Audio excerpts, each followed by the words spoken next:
Hi, everyone. Welcome to Humble Hospitality. This is Kyle with Doug, and we are here to finish the 21 Irrefutable Laws of Leadership.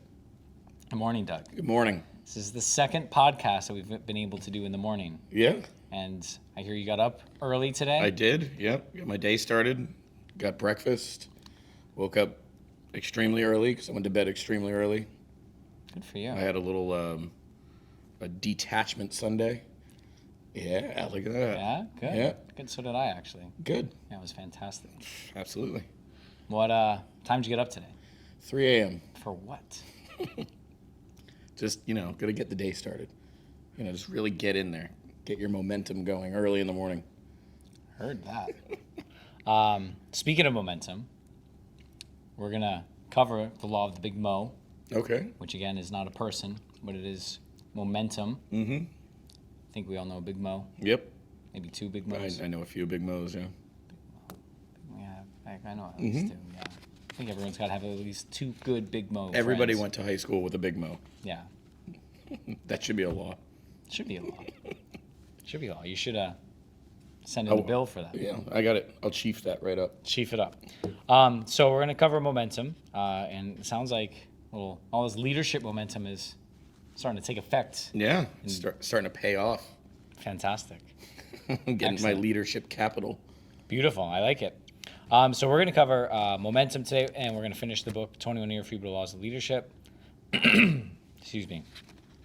We're going to finish the book today. And we've been saying that for like 3 or maybe 4. Yeah, I think episode 6. We Yeah. said that 4 weeks ago. Yeah. So we're going to get this done today because we have to complete this for our listeners. So they have the 21 tools, the main tools that I like to relate to in their toolbox of leadership, so that when you see this, when you see it in action, and you see it happening in your organization, you can kind of identify it and know which way to move. What's great about this is we over the last week we implemented a lot of this, and it was really cool. Dave Lovett, who is our director of beverage cocktails, he was a guest on our podcast. I think he was episode 5 or 6. I think he was on, right? And it was funny. I think it was like Thursday or Friday, and he texted me, and he was like, dude, he's like, my mind's just blown, and I'm like, oh shit, what happened now? You know what I mean? Like, uh-oh. And I was like, That's not a good thing to hear. Yeah. And I was like, what happened? And he's like, you predicted the whole week Monday morning in your podcast. And I was like, oh, that's cool. But and I thought about it for a second, and I texted him back, and I said, really? I said, I didn't predict it. I'm like, we just discussed and talked about leadership principles, and we were able to apply those. And then talking with Matt over the weekend, we actually were talking about this book, because we were talking about just some opportunities, some challenges, some successes that our teams were having, and he kept relating it back. He actually pulled out his copy of 21 Laws of Leadership, and he was just going through it because he was coaching some people on our team, and he's like, man, he goes, the first time I read this book as a new manager, into the organization, because this is one of the ones, like I said, when you're a new manager, I'm like, hey, if you haven't read this before, read it. And he goes, the first time I read this, 2.5 years ago, he goes, I didn't get it. He's like, I got it, I understood it, sounded great. He's like, but now that I read it and I'm leading teams of leaders, he's like, it's blatant, like it's just there, like bright as day. Yeah. And he's like, and I have a whole new perspective on it. And I was like, well, that's the goal. Great. Yeah, that's it'll fantastic. click. Well, yeah, and that's how powerful this material and content is, And so, it was really cool. And actually, as I was prepping for today, going through this, it was really cool because some of the conversations I had last week, I started to get into some of the concepts that we're talking to. And, hopefully my team, is listening to this stuff, because then this really all ties it together. And it's pretty much setting the stage for, my follow-up conversations I'm having the next coming weeks. And it's all based on these 21 principles. So it's really cool to know it and to see it in action. And that's where it's valuable for those of you out there that are listening or watching, myself and Doug's beard.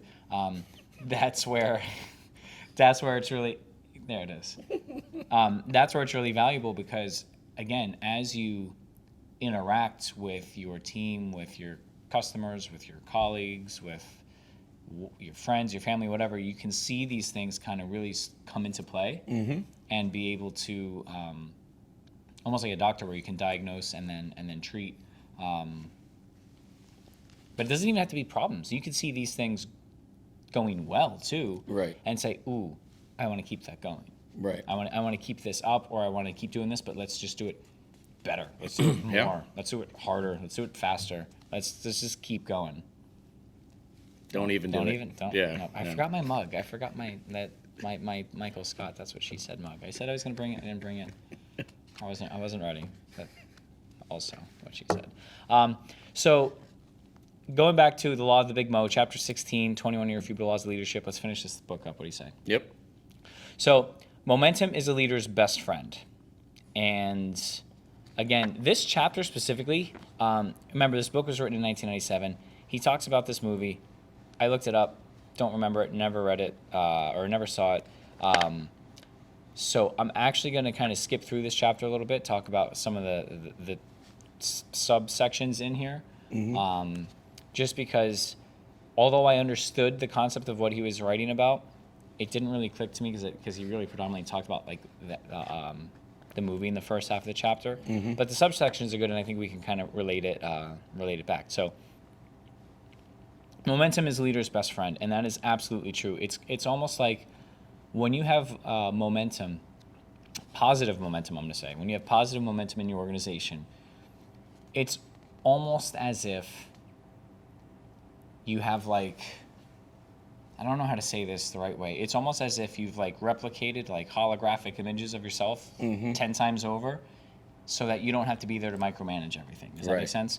And I'm going to relate that back to decentralized command when you think about Jocko. Like if I'm teaching my team, if I'm training my team, if I have good relationships with my team, if they understand the why, if my team has bought into the leader, if the team has bought in, which then, like we learned last week, they buy into the leader, then they buy into the vision. I no longer need to be there and micromanage them. Right. You with me? Yeah.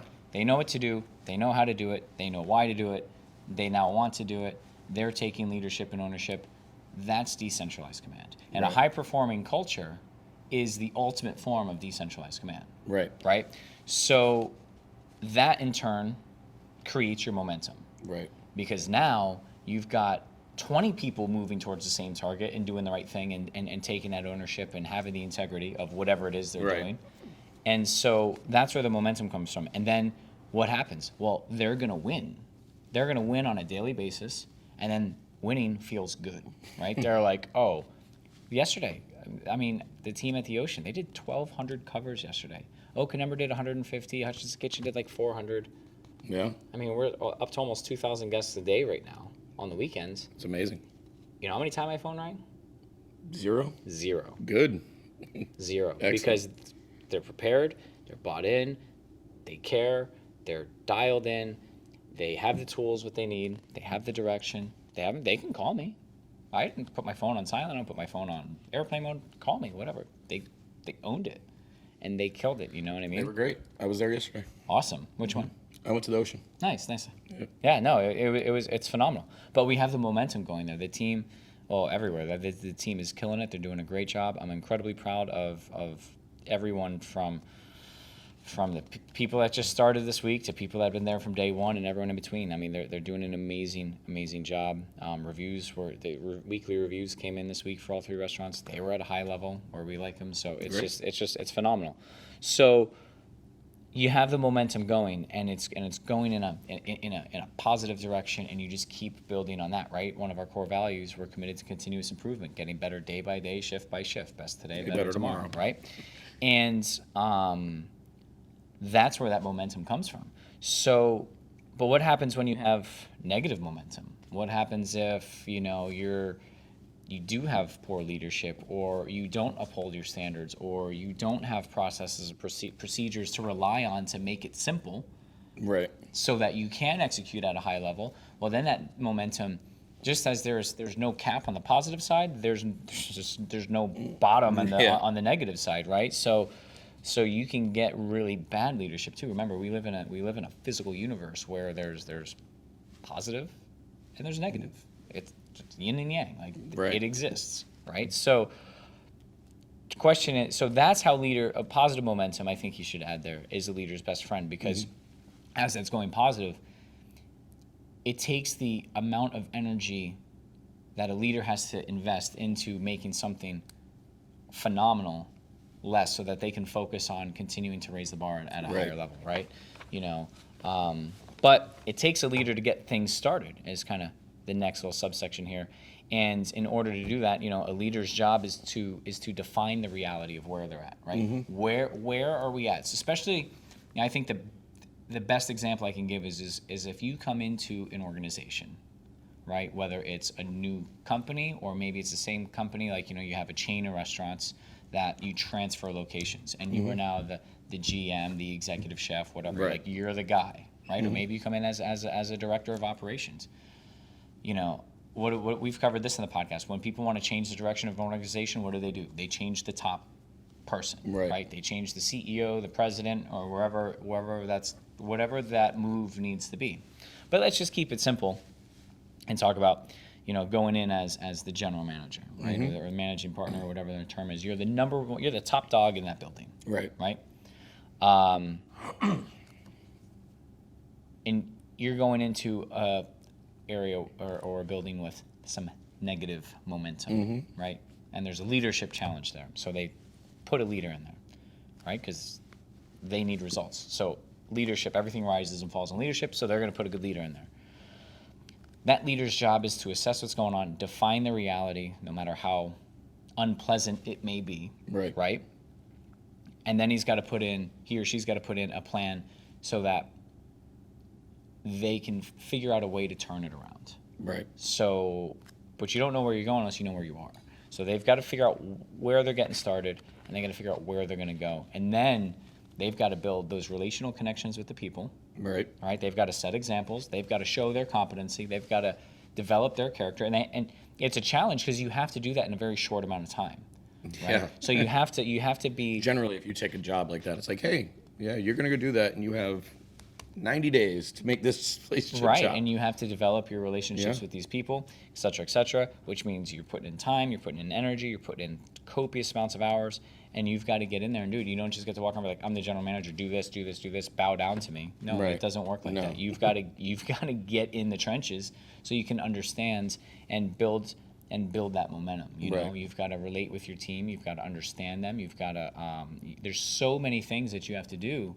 But if you're good at it and you genuinely care about it, and you're bought into your mission and your objective as to why, then there's nothing that can stop you. Right. Does that make sense? Yeah. No matter how hard it is, no matter how challenging it is. So, and I had to do this a couple times before I got to, the chance to start my business. I got to do that in a couple buildings within corporate, and it was great. And I think I've covered this in the past episodes. Some buildings I went into, they didn't have negative momentum. So in fact, I actually had to hold the line and not let it get, not let it go down from where it was, because it was at a high level. When I first got to the San Diego Yard House, the executive chef, Dan, he did an amazing job. He had been there for, 10, 15 years. Most his team had been there for 10 or more years. He had great tenure. He had great relationships. Yard House was moving, or they were building another location, which he was going to go open. So I had really big shoes to fill. And so that tested my leadership ability so that I could carry on what he did and continue to, improve from there. And that was what we were able to do. But he had excellent there, if you will. Oh, yeah. The train was already rolling. Right, exactly. So it was good. I could just jump on and I could be like, all right, cool, let's just keep this momentum going. Yeah. But then there were other buildings that, we'd get placed in that was like, hey, can you go run support over there for 60 days, 90 days, whatever it was. And then you get there and it's like, oh, what is happening here? Hold on a second. Like we gotta recalibrate and go, but it takes a leader to do that, right? He talks about 2 keys for developing your momentum, and he talks about preparation and motivation. So I kind of look at that as in preparation aspect of it is the physical, technical competencies, right? So you almost have to assess your team, and you know, and again, in a restaurant, if I'm going to relate it to a kitchen, you know, I've got to assess my human inventory. What is my team capable of doing, and as a team and individually, right? Right. Can my saute guy saute at the high level I need him, or on Saturday night does he crash and burn? Right. Right? Because that's the night I really need him to do well. Right? I mean, you need him to do well every night, but Saturday Right. night's really key, because if that goes, then it creates a whole chain of disaster. Yeah. Right? And so you kind of have to assess each one of those individually, and then you have to figure out, okay, well, if this individual is struggling, what are the tools needed so that I can help them become technically proficient at a higher level so they can accomplish what they need to accomplish, period. What are the couple things I need to train them on? Right. Maybe I can help them understand the process a little bit. And how not to burn a plate. Yeah, right. Burn a pan or 100%. yeah, for sure. And the second one is the motivation, and that's the people side. That's where you have to leverage your relational connection with them. That's where you've got to understand them at the human level, communicate with them, and show character and integrity. You already show them competency on the other side, and that's where it helps to unlock that individual's momentum. And then as you raise, you know, if you graded everyone on a scale on a 1 to 10, and you averaged everyone out, and everyone averaged out to a 5, hypothetically, right, as far as ability. Right. Well, with a little bit of preparation, a little bit of motivation, and a little bit of follow-up, if you can bring that overall average up to a 7 or an 8, now you're going the right direction. Right. Does that make There's sense? your momentum. 100%. It's a check in the win column. That's a check in the win column. It's a big fat W on the board. And that's what allows you to continue that momentum going. They feel better about it. What happens then? Well, you've got, again, going back to the kitchen, you've got better ticket times, you've got more satisfied guests, you've got more accurately cooked food, which means there's less comps because you're not sending things back. Oh, and by the way, you're probably paying attention to what your recipes are actually costed out to be, so you're putting the right amount of cost of product on the plates. So now all of a sudden your restaurant's financials get a little bit better, because food costs and labor costs are your two biggest line items, and people seem to forget that part. So what happens? Oh, well, now you can afford to give the raises and the bonuses and the movement and this, that, the other. And it's better for each and every one. It's your job as a leader to make sure that you can A, accomplish it, and B, teach your team why. Right. Right? Because I can't tell you how many people I talk to in this industry. Like, well, yeah, I was at insert whatever national chain you'd like, and I was there for 5 years, and they promised me this, and they dicked me around about that, but, you know, they never took me anywhere. Yeah. Okay, what'd you do about it? What'd you do? Right. Nothing. They didn't do anything. That makes sense. Yeah. Went in You and hit- just kept doing your job Yep. the same way you did it? Why'd you expect anything to change? I've been making these mojitos. I don't know when the hell they're going to promote me. Yeah. It doesn't work like Yeah. that. You just did the bare minimum to get to do your job and watched everything else kind of burn on fire around you? Well, yeah. Get it. Yeah. What, That's not really probably what why. Not Yeah. really sure what your outcome expected you to be, but Yeah. he goes on to say only a leader can create momentum. And kind of like what I'm saying, you get into that environment, and it's up to you to figure out how to create that momentum, keep it moving forward, and know which direction to take it. Because, again, that leader has to identify what the trajectory of that momentum is and what Right. the performance of their team is. You know, I was actually talking to someone today. If I say who, it would kind of give it away, and I don't want to say anything negative about anyone in our industry, but you know, they're talking about just how hard of a weekend they had it, and how unengaged the management and the ownership is, and just kind of all these things that are happening in the restaurant they work at, and it's really disheartening to hear, because my response to this person was, it doesn't sound like they're interested in running a restaurant more so than they are interested in running a friends club. Right. You know what I mean? And it's sad, because there's people that, it's sad, but it's a reality. There are restaurants that operate like that, and it's sad because there's people that's their livelihood. Yeah. And I actually told one of our up and coming leaders today. I said, listen, I said, you want to take this step, that's great, but each and every person in this building is counting on you to make the right decision every minute of every day. So are you ready for that? Because if you just think that all these things that I'm trying to teach you aren't important and you make the wrong decisions, you're potentially sealing everyone else's fate. Yep. And it's not about you, it's about the team. Right. There's a bunch of people who rely on you every day to make sure their family's fed. Yeah. Yeah. And that's a big responsibility. It is. Huge. And think about, for each one of those people in your building, you've got potentially a significant other or a family member, Yeah. and there could be one or two or more children. So I just always kind of look at it and say, for every one person, there's another three, depending upon this person's income. So in my mind, take your number of employees and multiply it times 4, and that's how many people are directly relying on leaders to make the proper decisions. Right. Does that make sense? Yeah, for sure.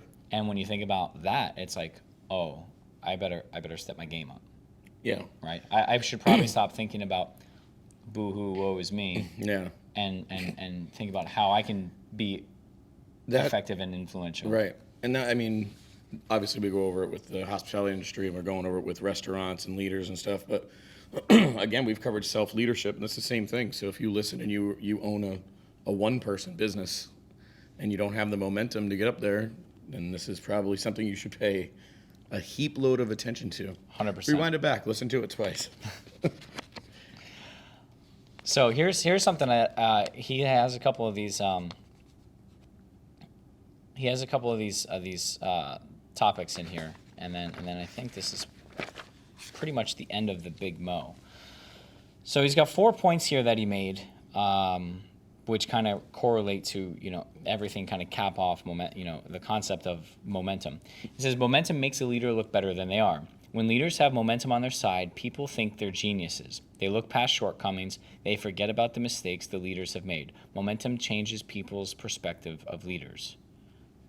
Notice he said when they have it on their side, because when they don't have it on their side, it's the exact opposite. Yeah. Right? So, and that's kind of what I was talking about, like the dichotomy of momentum, that positive and negative flow. It's two opposite ends of the spectrum. And when you're in the middle of the spectrum, there is no momentum, right? Right. You're just Sliding scale. in little graph. limbo. Yeah, you're just, well, where do we go, right? Do we go here? Do we go there? Do we go up? Do we go down? But yeah, so, and it's true, because you know what? We have a lot of momentum in the organization right now. Again, I'm super proud of my entire team, but there is absolutely no way I could do any of this without the team. Right. There's so many talents on our team. We have 27 people on a salary position right now. You know that? And with the Oyster Bar coming online, there's going to be more. So Yeah. I couldn't do it without, excuse me, without any one of them. And the level of talents that surpass my own allow us to do, Right. what we're doing at a really high level. And yeah, they're like, oh, God, you opened this great restaurant. I'm like, that's the team. Yeah.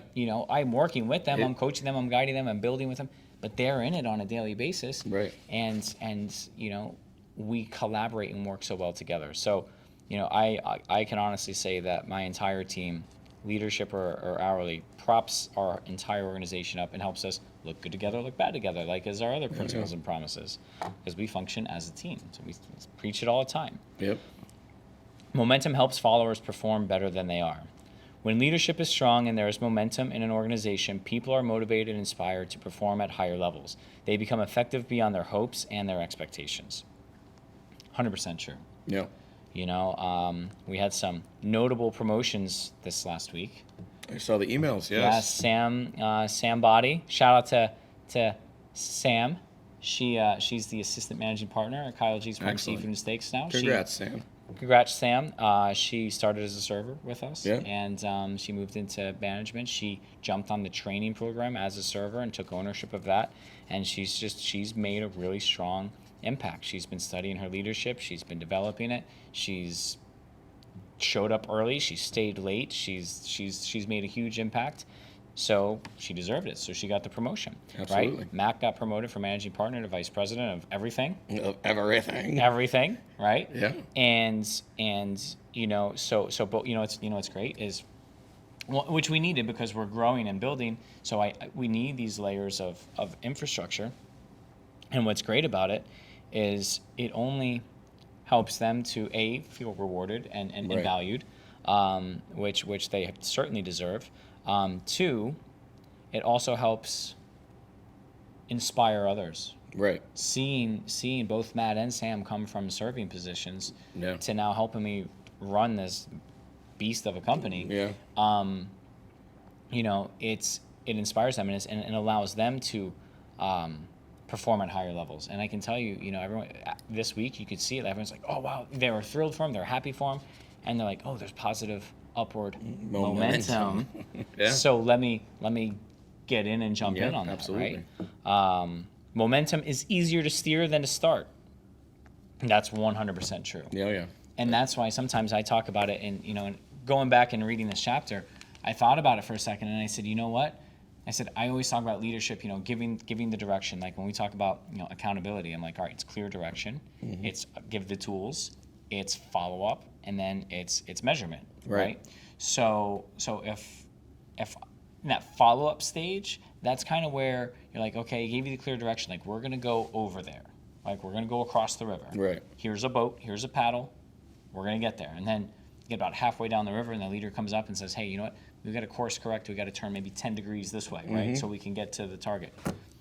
You're veering off ship because they're the leaders looking at it from a detached position and like, hey, you know what? Just course correct this way. Right. That's momentum, and I didn't realize that until I kind of was going through this. I'm like, yeah, it's easier to steer than to start. It's course correction, Right. But follow me on this. Maybe what if, to give you a hypothetical example here. What if the leader is standing on the riverbank and says, hey, we're going over there. We got to get across the river. Here's an axe. Now go find a tree and carve it into a canoe. And then that's a lot harder to get that momentum than it is to just come up and be like, now just turn a few degrees to the left. Right. And so that's kind of what it looks like. That's a lot of that's a little front lines there too. 'Cause if the 100%. leader's on the boat, a 100%. little detached, be able to see the current. Yeah. Yeah. Well, if you read chapter 2 of Extreme Ownership, they talk about the Navy SEAL training, and they talk about the boat teams, and the title of the chapter is "No Bad Teams, Only Bad Leaders." Right. And so and I'm going to paraphrase this, and I may get a few of the details wrong, like a couple of the numbers wrong, but hear me out, because conceptually it's there. They talk about they would have the people training in the SEALs, and they'd have them in different boats, and they're doing these they're essentially races, but they're like it's the middle of the night in the wake, you know what I mean? They're paddling and they've got to carry these boats, and one of the teams was continually coming in first, and one of the teams was continually coming in last. And so what they did was they switched the leaders of those boats, right? Because it's the little rafts that they've got to get through. The rigid inflatables, yeah. Yeah, and so they switch the leaders of each boat, and what happens is the team that came in last came in second, and the team that came in first with the new leader came in like last or second to last or something like that, and it was like immediately after they switched. Yeah. And so what they were showing conceptually was that it's all about the leadership aspect of it. Right. And that leader is the one that's helping them with their cadence, their direction, their rhythm, their motivation, et cetera, et cetera. So if you're just barking orders and thinking you're doing a good job, but you're not really detaching from yourself and observing what the outcome is, or what that effect on your team is, then you just gotta look at your results. And if your results aren't, and they actually say it in here, I'm gonna kind of spoil it a little bit, but if you're not first or second, right, then it's not worth doing. Right. Does that make sense? Yeah. We should cut to that clip. If you ain't first, you're last, Ricky.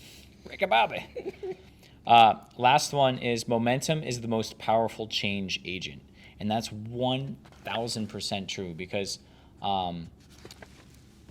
when people start to see momentum, when they start to see change, when they start to see growth, and they see that it's real and it's tangible, and you get a couple wins on the board, all of a sudden it sinks in and they say, okay, well, how can I accomplish this? How can I follow the path that this individual did? And when you can minimize or what's the word I'm looking for? Expel negativity Right. out of your organization, that's where the momentum really starts to sink in and take a stronghold with the team. Yeah, for sure. Or, like I said before, if you're a single person, same thing with the momentum. I promised last week that I would talk about momentum because I said I had something for the big Mo. It's just a basic general overview of what we just said. It's a preparation. I need to know that, there's seasons in the DJ world. There's wedding seasons. There's spring break. There's, travel seasons. There's all types of stuff. There's festival season. And if you're not prepared for that, you're not going to create the momentum you need to get with these people. That, if I have agents, I have 4 of them. It's the biggest thing I wanted. Like 2015, I was like, I need to get signed to an agency. 4 of them collectively since 2015 have got me like 8 gigs. Everything else is self-momentum. I had to go out there and get everything else. So, but again, that's because they were poor leaders. They had, poor leadership in their companies as well, because they sign you and all that other stuff. But anyway, I won't bore anybody with the details of that. But yeah. So yeah, that's my law of momentum was I know that I need to be prepared for that. I know that every March is going to be really busy, between weddings. People want to get married, every Saturday in March, and then spring break. We're close enough to Fort Lauderdale and Why do people want to get married in March? weather. Makes sense. I never. Yeah, it's usually like October till April. That is makes when, sense. And then here 'Cause it it's gets nice and cool. right, and then like somewhere like Boone, North Carolina, they have beautiful Did you wedding just say venues. Boom, North Carolina? Yes, I wish. No, Boone. That's in the Blue Ridge Mountains. But they have like a bunch of wedding venues there because they're 24/7, 365 wedding season there. It's always beautiful up there. Even if it's snowing, people want to get married in the snow.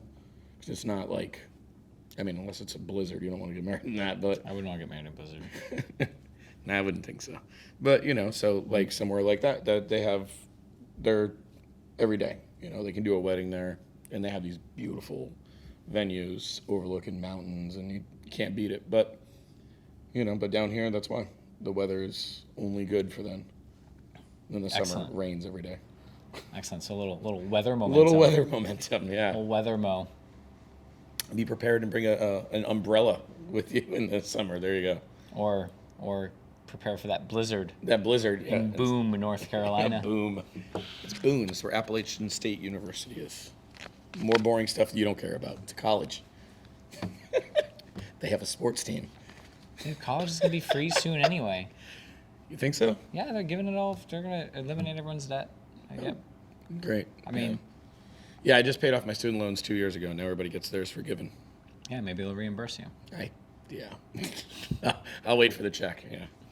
Don't worry, I'll wait. Yeah. Chapter 17, the law of priorities. This is really good. It's one of my favorites. Leaders understand that activity is not necessarily accomplishment. Right? True. You Don't- could be running in a circle. You know- That's activity. You could be running a circle, yeah. Denzel Washington has, I think it was when he was giving a speech at a college graduation. He was going to a speech. I saw it online a few years ago, and then I saw it again. I haven't seen it in a while, but I remember this one phrase that he said is, "Don't mistake movement for progress," and that's this. And he goes on to say, he's like, you can run in place all day. You can run in your living room in place, be hot, sweaty, tired, but you didn't go anywhere. Right. And that is this. And I was like, oh man, awesome. Sold. I've actually, I've used that with people that are like, I'm working really hard. I'm doing this. I'm putting in the hours. I'm exhausted. Blah, blah, blah, blah, blah. And I'm like, yeah, but what progress are you making? You're Right. here. You're going through the motions. Okay, cool. You're cutting fish. You're working the line. You're doing all these things. Got it. But what are you doing to better your team? Right. To better their self-sufficiency, to better your ability to decentralize command, to improve the fact so that you don't have to work as incredibly hard as you have to. Right. Does that make sense? Like, you can work really hard. And just like we learned in chapter 1, the law of the lid, right? You can be dedicated. You could be a 9 out of 10 on dedication. You can work 1,000,000 hours a week. You can do all of these things. But if your leadership influence is a 1 or a 2, and you graph that out, you're on an XY, right? You're right there. It's an elevator chime. Both. That's like, but if you can raise it to a 5 or a 6 or a 7 now, and you still retain that level of dedication, you're good to go. Like, you are so squared away. Yeah. You're gonna have influence, and now you don't have to work the 1,000,000 hours a week. Right. I ran into somebody the other day who's like, oh yeah, I just opened my new restaurant. Oh, it's a nightmare. I'm like, dude, you have 40 seats. What do you mean it's a nightmare? Like, that's on you. Yeah. That's not the restaurant. That's not the environment. It's not the guest. It certainly isn't your guest. Take some ownership of your restaurant. Right. Yeah. Prioritize. Yeah. So, which the other thing I like about this, and I got, and this is a total, I hope he didn't trademark this because I say it all the time. I was listening to some Jocko podcasts, because I personally spend about 10 hours a week on my leadership development. Part of it's prepping for the podcast, part of it's doing the podcast, but I don't even include the time that I talk to my team on a daily basis about leadership and their ability to lead, right? So, but I listen to his podcast, listen to a couple other ones, read some books, read lots of books. You know that. Yeah. And he says, if you know the way broadly, you see it in all things. And I love that. I use that, Jocko, thank you, because it's true. And when you said that, I don't even remember what episode it was. I was like, I get that. You know what I mean? Because I've always thought that, but he put it into words. So what I mean by that is talking about the law of priorities. Well, what does Jocko write about? Prioritize and execute. So when you know the way broadly, you see it in all things. So even though, like I say all the time, leadership authors, if you will, or leadership speakers that have a lot of their own content material have a lot of their own verbiage. They have a lot of their own, he's got, John Maxwell's got 21 Laws of Leadership here. He also wrote a book of 7 Habits of Highly Effective People. There's also another book that he has with another number, right?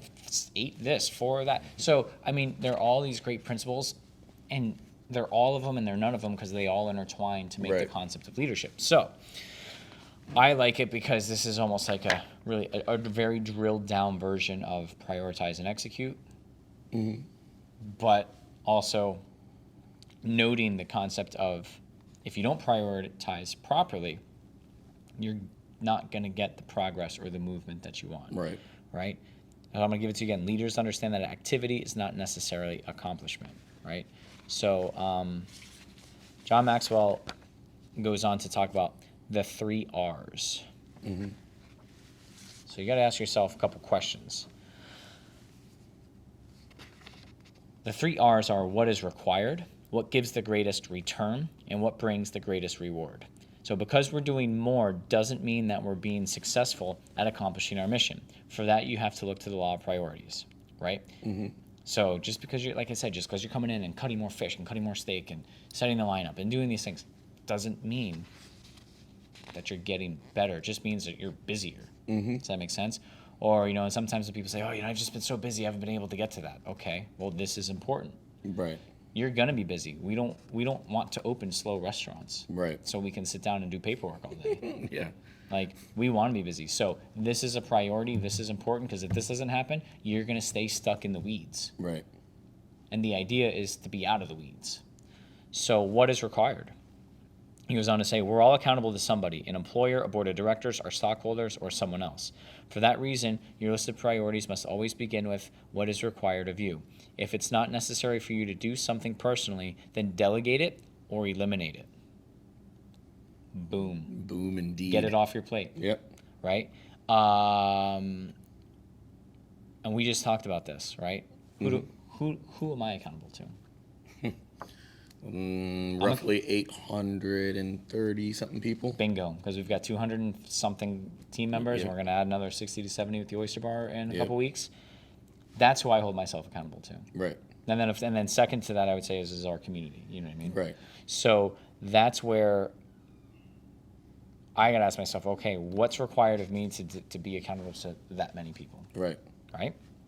And every leader should ask yourself, okay, what's required, right? And how how do I make decisions based on that requirement? And that's how it helps me fit into my priority chain. What gives the greatest return? As a leader, you should spend most of your time working in your areas of greatest strength. If something can be done 80% as well by someone else in your organization, delegate it. If a responsibility could potentially meet that standard, then develop a person to handle it. Chief of Staff. Yep. So I've just been making up titles lately. Shane came to me. He's like, yeah, I made up a believe me. position for Domingo, and I was like, all right, Oh, cool. yeah, production. I was like, cool, what is it? And he's like, production manager. Yeah. And this is great decentralized. He's like, production management. He's like, everyone's trained up and ready to roll here. He's like, I'm sending them over to the beach to go help those guys.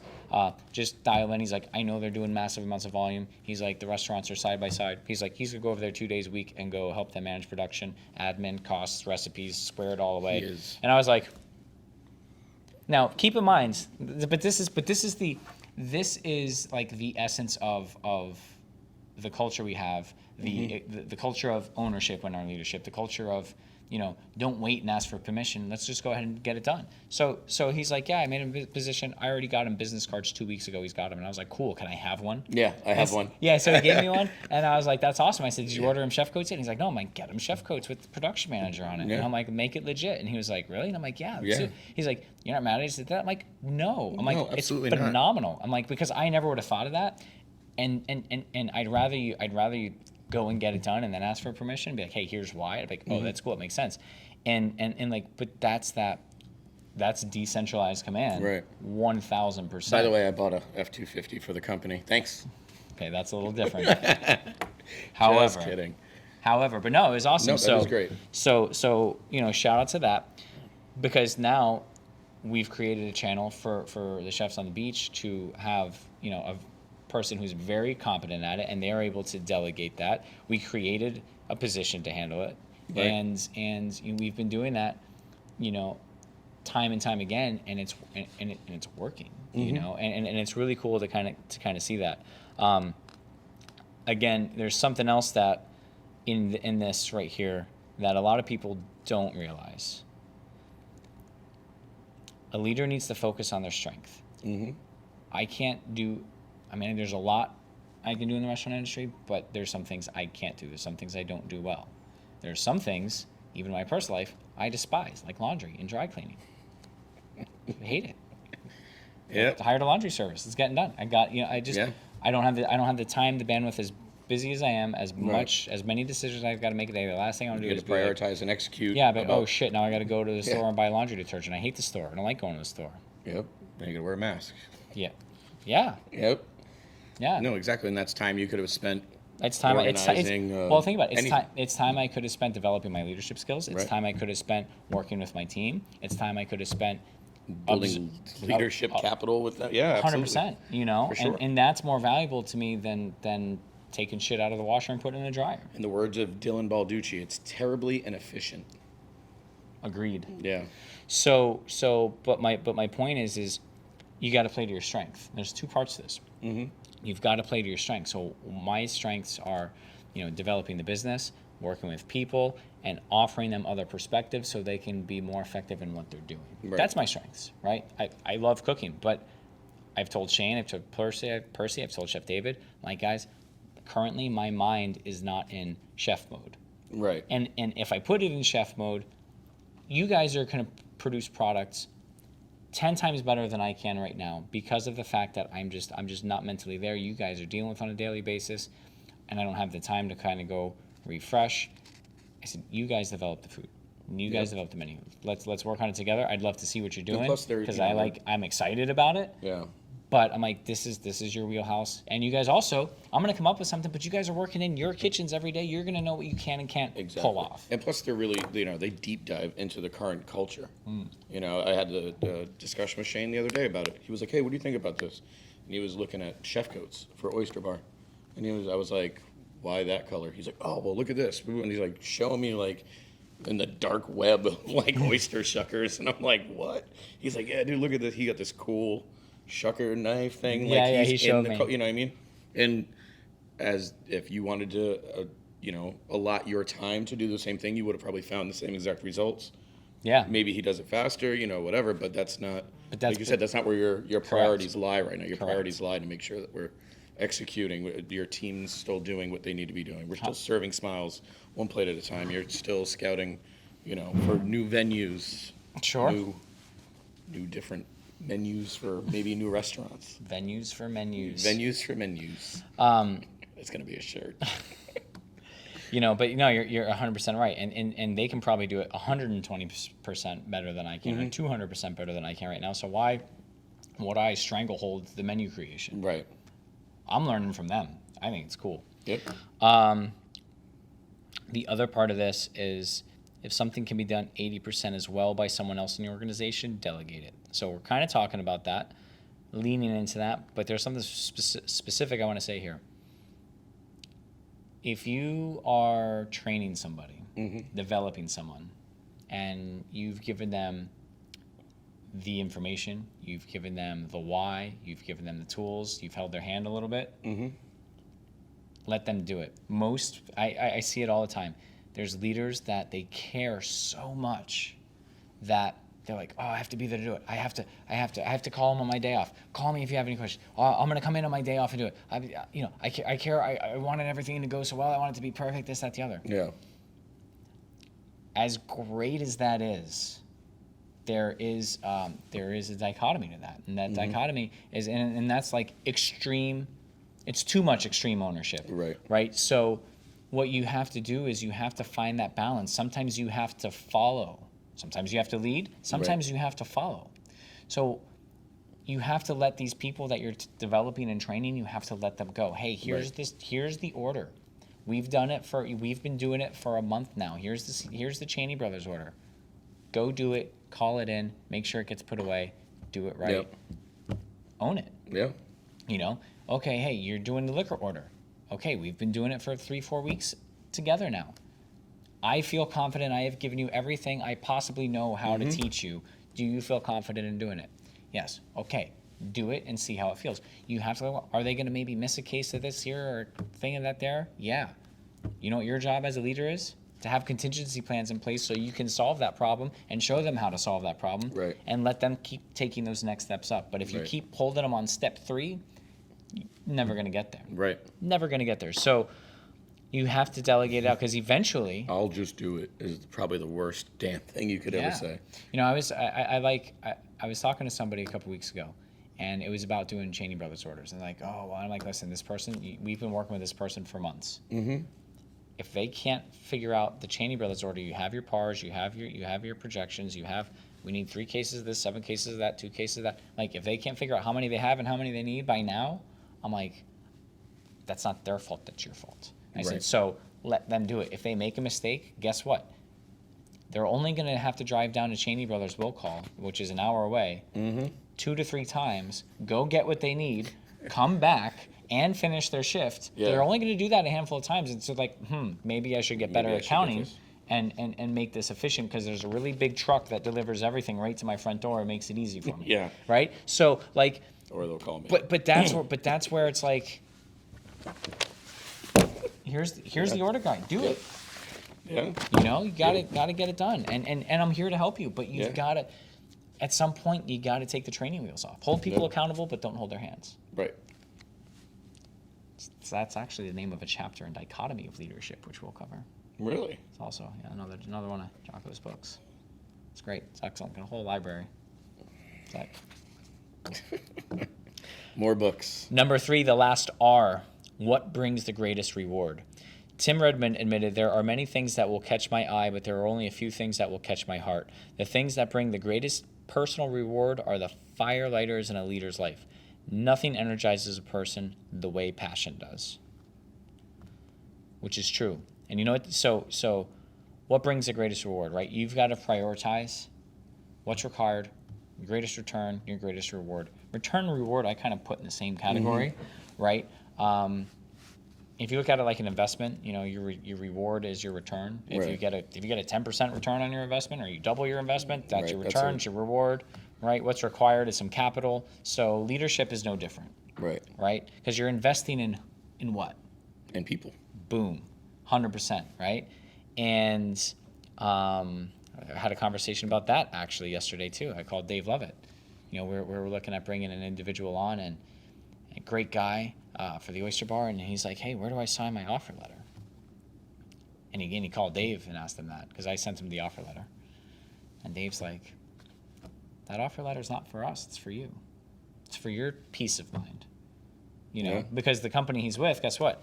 They did a 3-year contract. They said, if you move, we're going to relocate you, but you have to pay us back if you break the contract, and blah, blah, blah, blah, blah. And he like negotiated really hard for salary, and that's great, but he's going to leave, and they're going to charge him. And he negotiated really hard for salary, and he's a very qualified individual. And I said, hey man, I said, how about I just match your salary, reimburse your thing, and you know, you come do what you do. Yeah. He's like, what? I was like, yeah, whatever.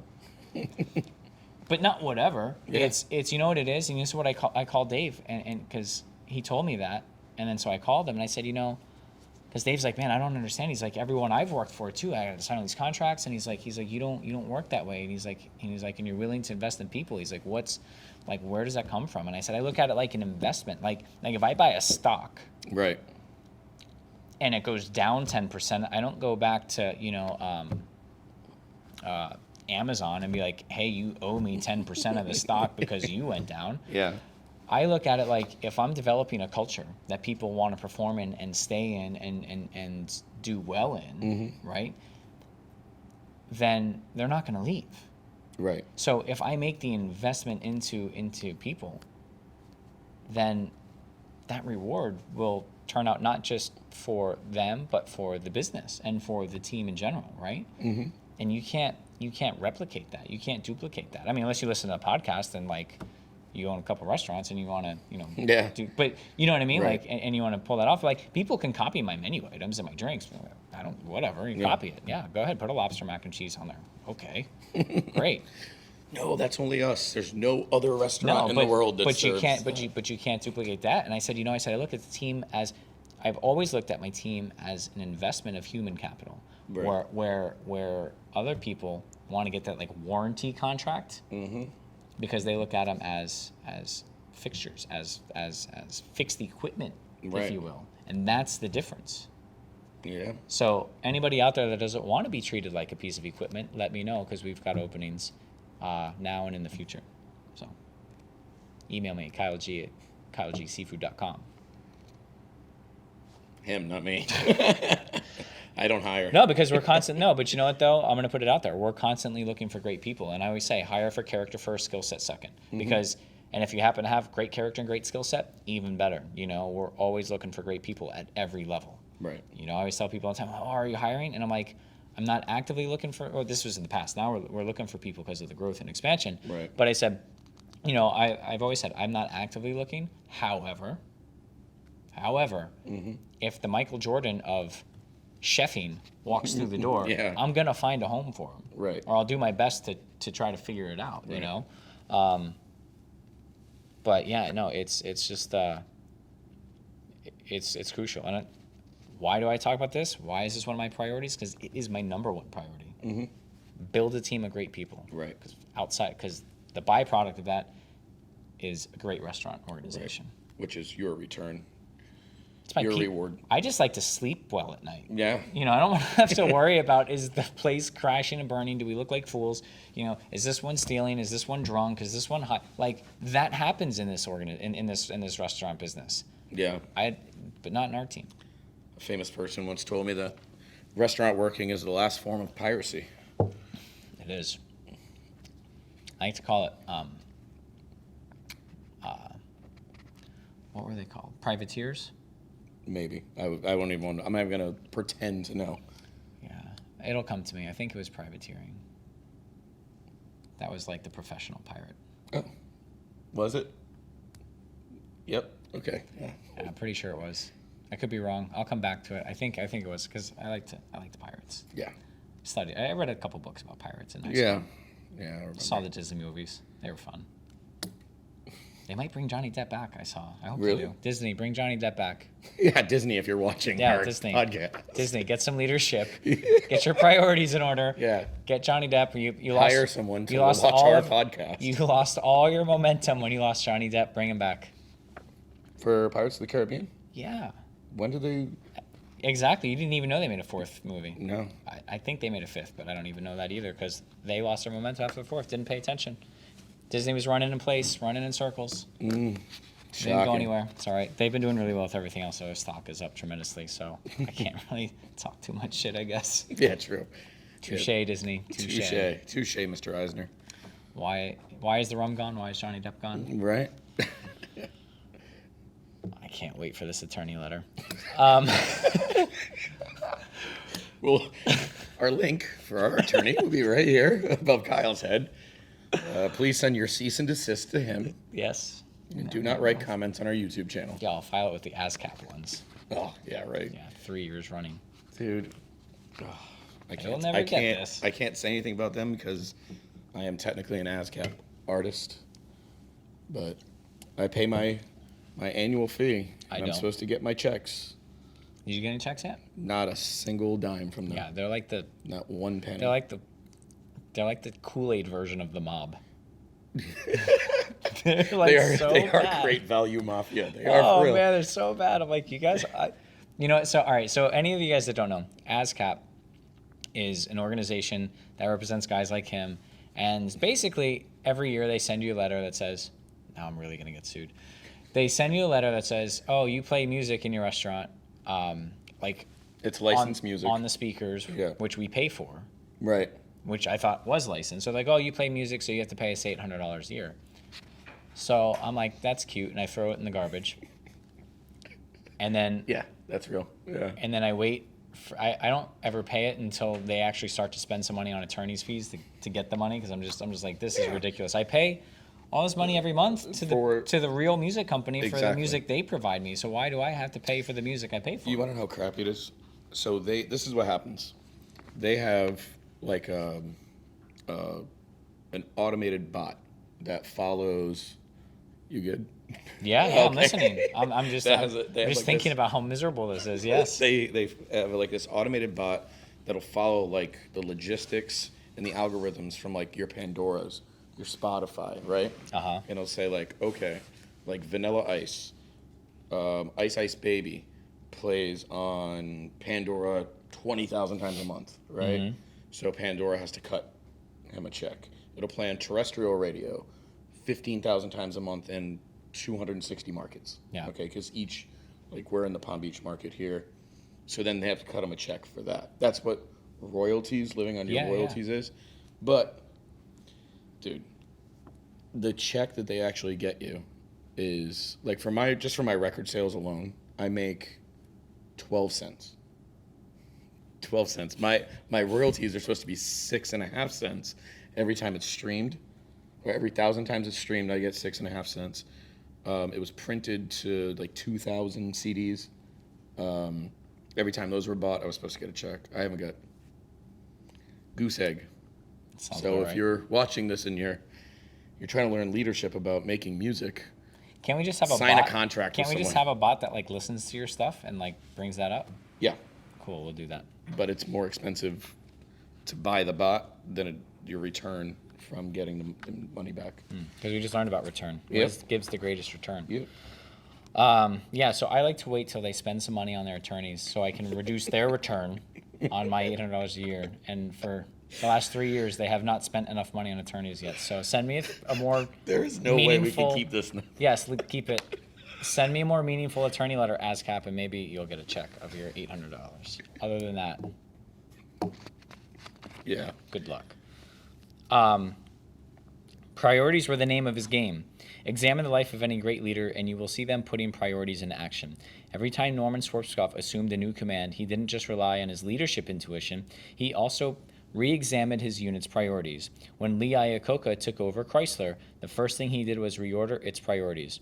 When explorer Ronald Amundsen, remember the guy who went to the South Pole? Mm-hmm. We talked about that a couple episodes ago, succeeded in taking his team to the South Pole and back. It was due in part to his ability to set right priorities. Successful leaders live according to the law of priorities. They recognize that activity is not necessarily accomplishment. But the best leaders seem to be able to get the law of priorities to work for them by satisfying multiple priorities with each activity. This actually enables them to increase their focus while reducing their number of actions.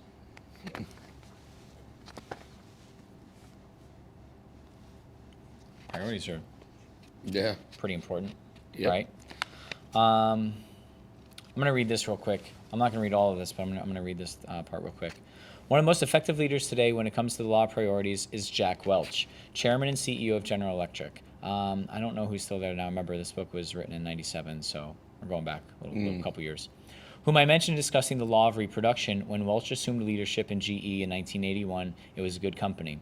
Remember when we spoke about, I think it was last episode, when we spoke about how many other leaders went on from GE to go run that be CEOs? Yep. That was under Jack Welch's tutelage. It was a good company. It had a 90-year history. The company stock traded at $4 per share, and the company is worth about $12 billion. The 11th best on the stock market. It was a huge, diverse company which included 350 strategic businesses. But Welch believed the company could become better. What was his strategy? He used the law of priorities. I am going to read all this. I forgot. Excuse me. This is really good. Okay. Within a few months of taking over the company, he began what he called the hardware revolution. It changed the entire profile and focus of the company.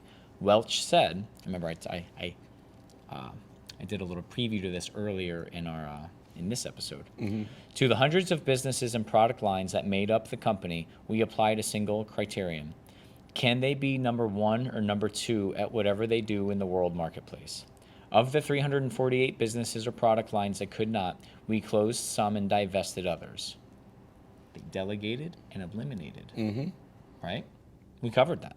And remember what I said earlier? I said if we can't be number one or number two, then it's not worth doing it. I think Warren Buffett also says something like this because I don't remember if it was Warren Buffett or when it was this that I read it. I'm like, oh, that really helped me align our priorities when we first opened up over here. I'm like, we're a steak and seafood restaurant. We're not everything to everyone. Like, where's the pasta? I'm like, it's in the Italian restaurants. Right. Like, we're a steak and seafood restaurant, right? So, and really focus on our service. That's what we do. The sale of these companies that they divested or closed brought in $10 billion of capital. We invested $18 billion in the ones that remained and further strengthened them with $17 billion worth of acquisitions.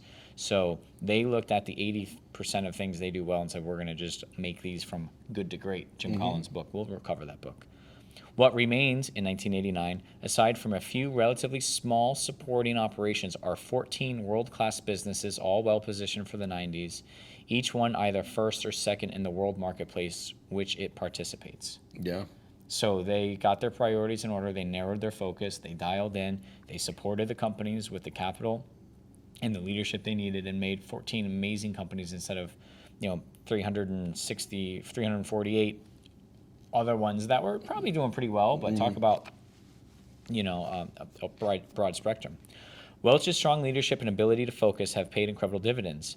Since he took over GE's stock has experienced a 2-to-1 split 4 times, and it trades at more than $80 per share as I write this. Again, this is 97. So from like $4 a share to it's like $80. $3.50 something now, right? The company is currently ranked as the nation's most admired company according to Fortune, and it has recently become the most valuable company in the world with a market capitalization of more than $250 billion. Again, this is 1997 numbers. What made GE one of the best companies in the world?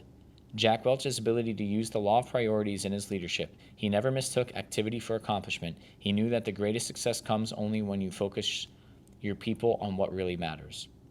Take some time to reassess your leadership priorities. Like GE in the early 80s, are you spread out all over the place, or are you focused on the few things that bring the highest reward? If you aren't living by the law of priorities, you might be spinning your wheels. Pretty legit, right? That is pretty legit. Yeah, so, it's what are you doing? God, I wonder what GE's trading at today. I want to say it's like $350. I have no idea. That's insane numbers. But think about that's 97. It's 97, yeah. It's a $250 billion. Mm-hmm. At least it's all half loot. now. That is a lot of loot. Next one, because I'm going to keep going. I promise we're going to finish this book. All right. Next chapter 18, three left. The law of sacrifice. A leader must give up to go up. What does that mean? Again, you got to delegate. Well, that, but you also have to make sacrifices. You have Mm-hmm. to, you have to dig in. You have to dive in with your team. Yeah. You're gonna miss things, right? You're gonna miss birthdays. You're gonna miss anniversaries. You're gonna miss weddings. Hopefully they're not your own. Um, you Sorry, have babe, to. can't make it. I can't make it to our wedding. My bad. Well, if that's the case, you need to go back to your law of priorities and delegate some shit out so you can make it to your wedding. Go back a I chapter. will not be chiefing of your wedding. Sorry. I highlighted a lot here because I read it, but for time's sake, I literally highlighted this entire chapter. Yeah. And I'm not going to read the whole chapter because I want to get through the book. So chapter 18, the law of sacrifice, one of my favorite chapters, says a leader must give up to go up, and that's incredibly true. A leader has to sacrifice. They have to give up. They have to give up time. They have to give up energy. They have to give up time with their friends, their family. You're gonna miss birthdays. You're gonna miss anniversaries. You're gonna miss weddings. Hopefully, you don't miss your own wedding Right. Yeah. Don't do or that. anniversary. If you do, right, go back to law of priorities. Prioritize that out a little bit. Maybe Yeah. delegate. Don't delegate your wedding night, but definitely delegate. Some things at work so you can make it to your wedding night, right? Yeah. That Please, would- please don't ask me to stand in for you at your wedding. Yeah, It's yeah. not a Chamber of Commerce meeting. Touche. Yeah. So this chapter, I highlighted this entire chapter because it's pretty exceptional. I don't know if I'm going to read the whole thing because I don't want to spoil it, but I will paraphrase it. And it talks about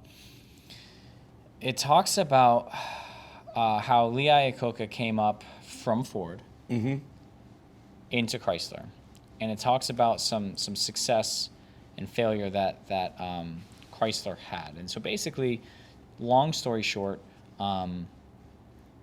Chrysler was doing really well over Ford early on in the 60s and 70s. If you remember, we spoke about Ford earlier, and Henry Ford and Henry Ford II weren't necessarily the best leaders, the most innovative innovative leaders. And it sounds funny to say, Henry Ford invented the assembly line. Well, he kind of took that process and applied it to cars and leveraged it, but that's really where it stopped. He was like, this is the model, this is the color, and this should be the car forever and all time. This is the best thing ever. Clearly, that isn't necessarily the case. But that's where his lid was, and again, that's what it was. So Lee Iacocca left Ford, and he came into Chrysler, and he started to innovate with Chrysler. And what was interesting was there's a guy there named John Ricardo, and he was the chairman of the board, and they recognized that they needed strong leadership, right, to carry it forward. I believe Ricardo, he was like, I've taken it as far as I can go. So they brought in Lee Iacocca from Ford, and Ricardo stayed on for 2 years as chairman to kind of just get Lee integrated into the fold. And then in 2 years, he resigned. So he gave up his position and everything else. And I think, I'm pretty sure he retired. Could be wrong, but I'm pretty sure he retired. And he sacrificed himself and his position for the good of the company. Right. But the story continues on. So Iacocca accepted the job, obviously, and he ran it. And then when he came to Chrysler, his salary was about half of what it was at Ford. Right? Now, with that being said, yes, he made a lot of money at Ford, and his severance package, his stocks, everything like that. He probably never had to work again. Right. But he came into Chrysler, and from what I could kind of ascertain from the chapter about Ford, Lee Iacocca knew that his potential and his lid was higher than what Ford had to offer. Right. So, and he wasn't gonna, surpass the family name, right, with the family name still running the ship. Right. So he gets plugged into Chrysler, and at Ford he worked Monday to Friday, and he had Friday night, Saturday, Sunday with his family, and this goes on to document the fact that He was working all hours of the day, all hours of the night, Yeah. weekends, and there was a huge recession in the 70s with gas prices skyrocketing, and just a tremendous economic challenge, let's say, specifically for the for the car market, right? So he actually reduced his salary to $1 a year, and was working on rebuilding the company and keep it bolstered and keep it going. He had to go to the American government and ask for loan guarantees because Chrysler was just in a world of hurt back then. And this didn't really go in to explain why or how or everything like that. But I think it was just the economic conditions in general. Kind of like when we had the recession and the banks were like, hey, government, bail us out. So, that's a very,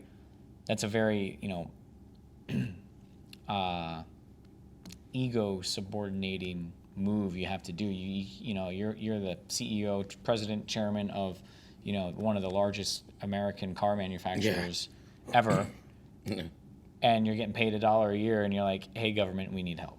We need financial support. We need you to guarantee our loans in case we don't make it. Yeah. And it goes on to say that like his family got ridiculed for that, But hear me out on this.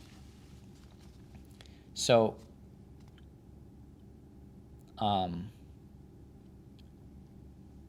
he had to go to Congress, ask him for help, and he says, we were humiliated on the editorial pages for not having the decency to give up and die gracefully. Our wives and kids were the butt of jokes in shopping malls and schools. It was a far higher price to pay than just closing the doors and walking away. It was personal, it was pointed, and it was painful. Swallowing his pride was a heroic sacrifice for Iacocca. One of the many top corporate executives never would have made it, but it was a price he had to pay to save the company. At least one sacrifice he made at the time received positive press. Iacocca reduced his own salary to $1 a year. At the time, he said, leadership means setting an example. When you find yourself in a position of leadership, people follow your every move.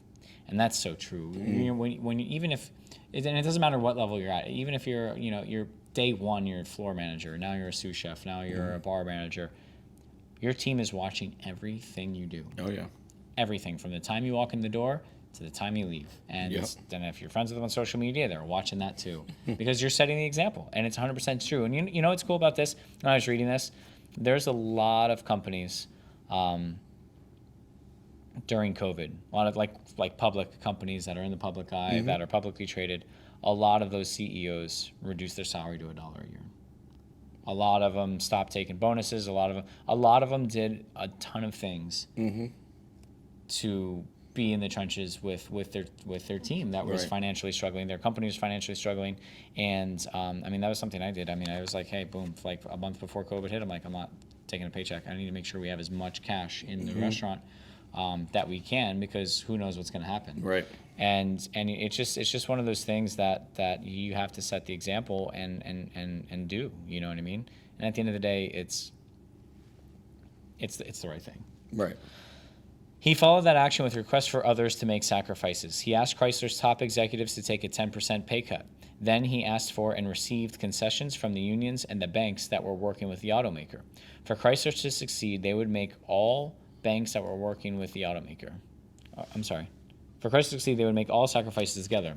And succeed they did. By 1982, again, after the recession and all this stuff, Chrysler generated an operating profit of $925 million, the best in its history. And in 1983, the company was able to repay its loans.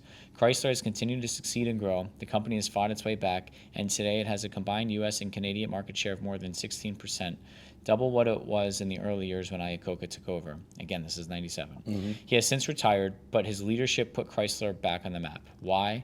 Because he modeled the law of sacrifice. Yeah. So, and again, it's in the beginning part of this chapter, it talks about all kinds of other numbers and market share from Chrysler.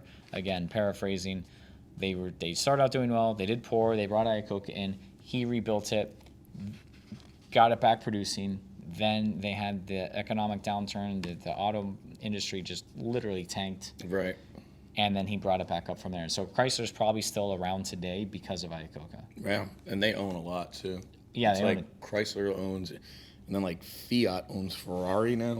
Do they? Yeah, That's crazy. like Lamborghini's owned by Audi. It's very but yeah, the paradigm of that was like the beginning of it right there of it all shifting. Yeah, well, yeah, because they wouldn't be here today if it wasn't for that. No, You for know what I sure. mean? For all the moves that they did. So, and he's I don't know his books. I know the name, and I know he's written some books on his time there. So maybe we'll cover those too. So we're finding all types of new source material.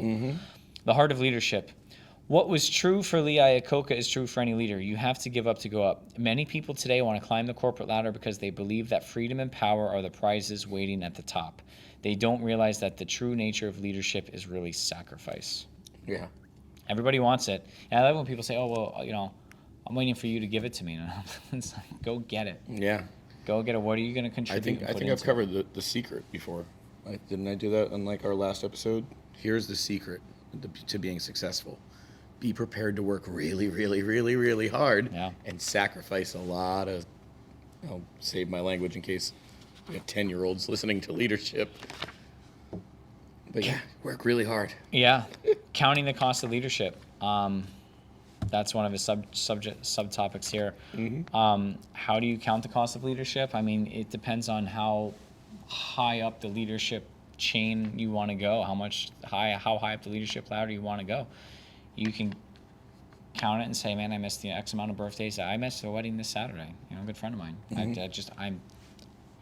I'm responsible for all these people. You know what I mean?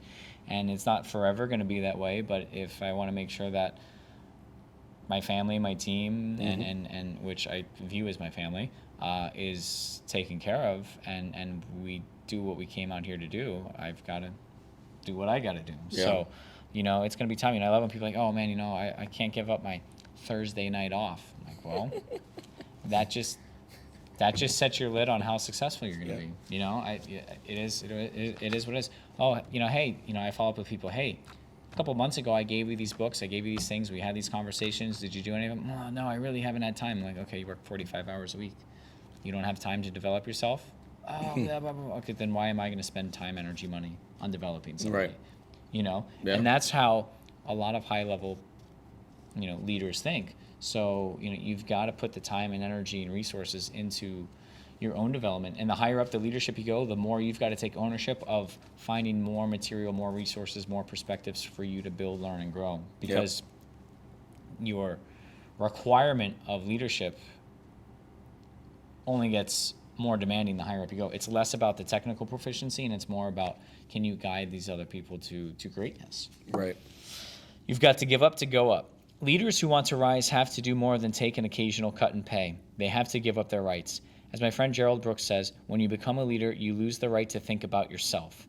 For every person, the nature of the sacrifice may be different. For example, Iacocca's greatest sacrifices came late in his career. In the case of someone like former South African President F.W. de Klerk, who worked to dismantle apartheid in his country, the cost was his career itself. The circumstances may change from person to person, but the principle doesn't. Leadership means sacrifice. Leaders give up to go up. That's true of every leader regardless of profession. Talk to any leader and you will find that he has made repeated sacrifices. Usually, the higher the leader has climbed, the greater the sacrifices he has made. Effective leaders sacrifice much that is good in order to dedicate themselves to what is best. That's why the law of sacrifice works. Digital Chairman and Chief Executive Robert Palmer said in an interview, "In my model of management, there's very little wiggle room. If you want a management job, then you have to accept responsibility and accountability that goes with it." He's really talking about the cost of leadership. Robert Palmer. If I hear his name one more time. The higher you go, the more you give up. And this next section talks about a very influential leader, probably one of the best in modern history. And this leader paid the ultimate sacrifice, and it's pretty sad that that's the world that we live in then and a little bit still now. However, his influence and change that this individual made was monumental, historic, and phenomenal. So going through it, the way John Maxwell kind of captures this was very very insightful and really kind of just puts things into perspective. So He says, the law of sacrifice demands the greater the leader, the more he must give up. Think about someone like Martin Luther King Jr. His wife, Coretta Scott King, remarked in My Life with Martin Luther King Jr. that day and night our phone would ring and someone would pour out a string of obscene epithets. Frequently, the calls ended with a threat to kill us if we didn't get out of town. But in spite of all the danger, the chaos of our private lives, I felt inspired, almost elate. While pursuing his course of leadership during the Civil Rights Movement, King was arrested and jailed on many occasions. He was stoned, stabbed, and physically attacked. His house was bombed, yet his vision and his influence continued to increase. Ultimately, he sacrificed everything he had, but what he gave up, he parted with willingly. In his last speech, delivered the night before his assassination in Memphis, he said, I don't know what will happen to me now.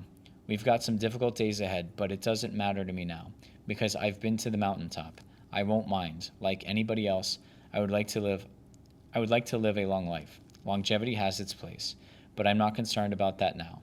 I just want to do God's will, and he's allowed me to go up to the mountain, and I've looked over and I've seen the promised land. I may not get there with you, but I want you to know tonight that we as a people will get to the promised land. So I'm happy tonight.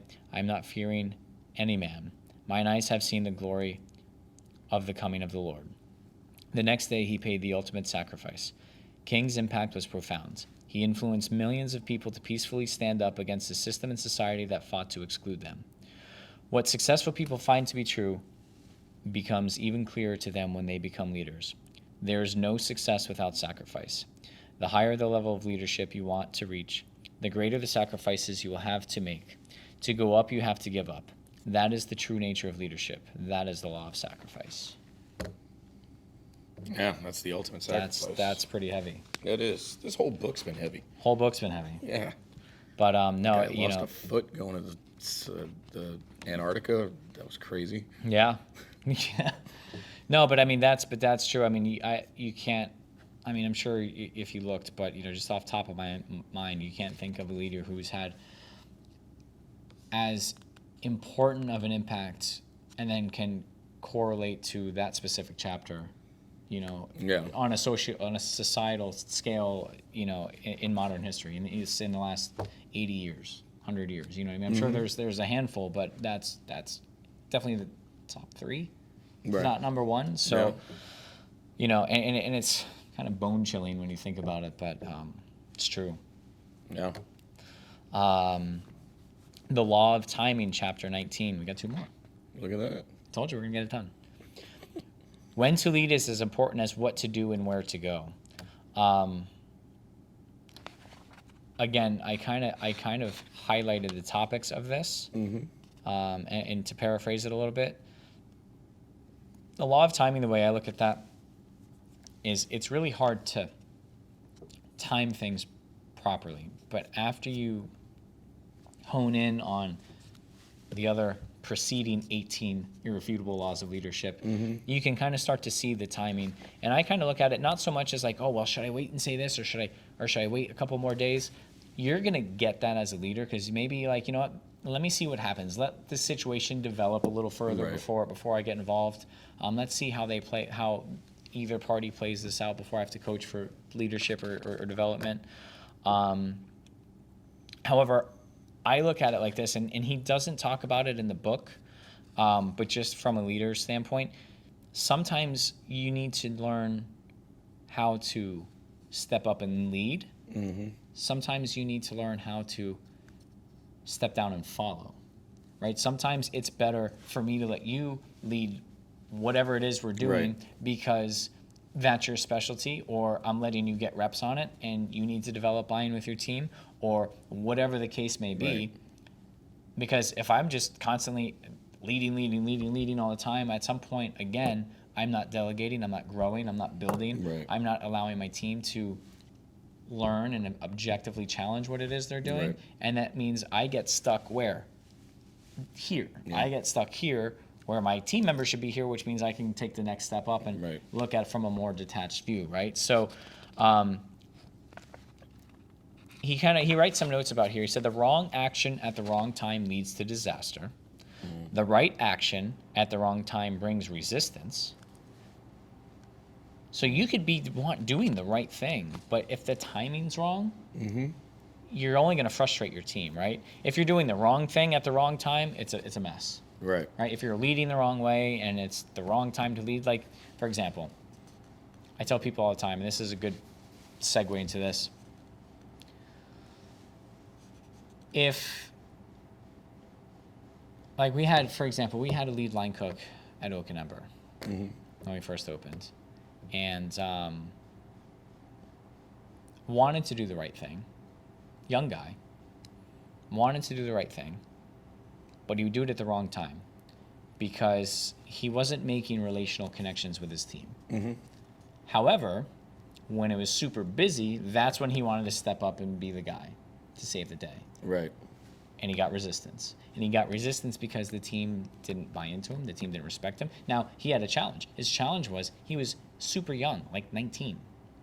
So you've got people that are 35, 40 years old, Yep. and they're like, I've been doing this for 20 years. Like, I started cooking, you weren't even born yet. Yeah. You know, but now the kid was talented, don't get me wrong. He was really good. And he, you know, knew what we wanted as far as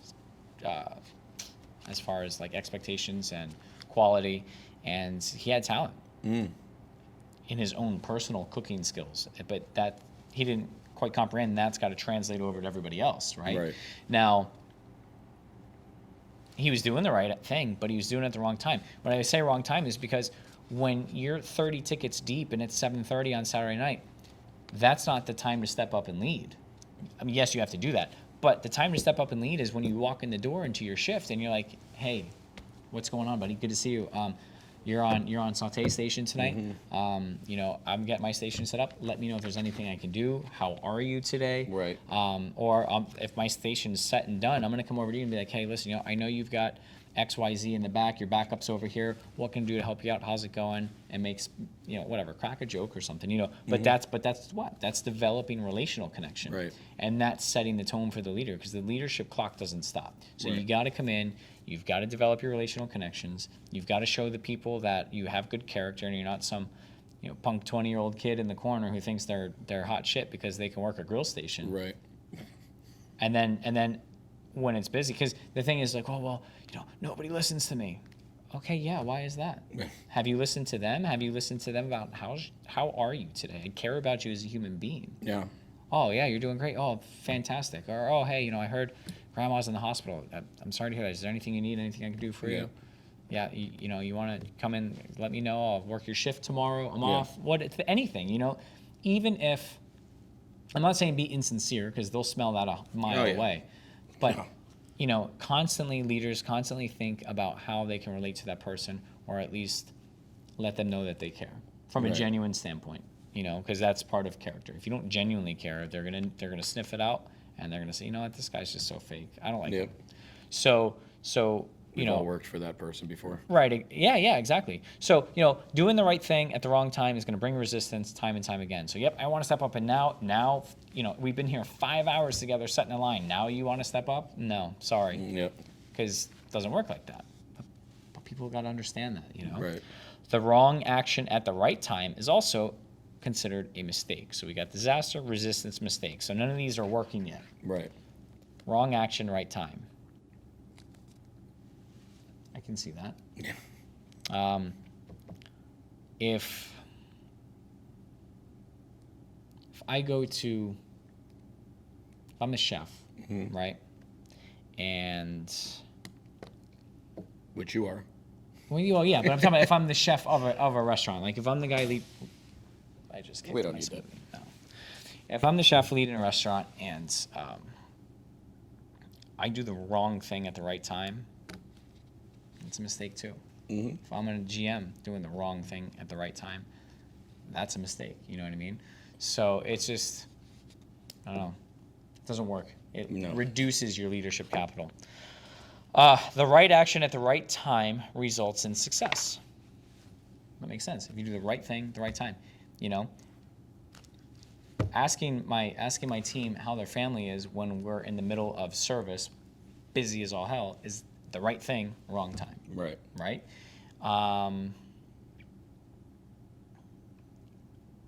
developing those relationships, getting all the tools prepared, your preparation, right? We talk about preparation, motivation, getting all that stuff set up, ready ahead of time. That's where you need it. That's where you need it. So timing, right thing, right time. Yeah. Trace it back. If you're unsure, trace it back through your laws of leadership. Trace it back through your company's core values and through your own values.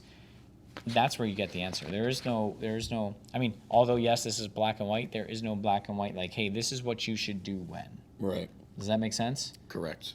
Or if you're neglecting to do things you should be doing, there's no black and white chart for there either. You know what to do. Get in there and get it done, right? The law of explosive growth. This is another thing that a lot of new leaders don't get, which is why we do this podcast. So we can help get this. Save it down to the end like a nail biter. Exactly. The law of explosive growth. To add growth, lead followers. To multiply, lead leaders. Right? It's called leaders math. So the key to growth is leadership.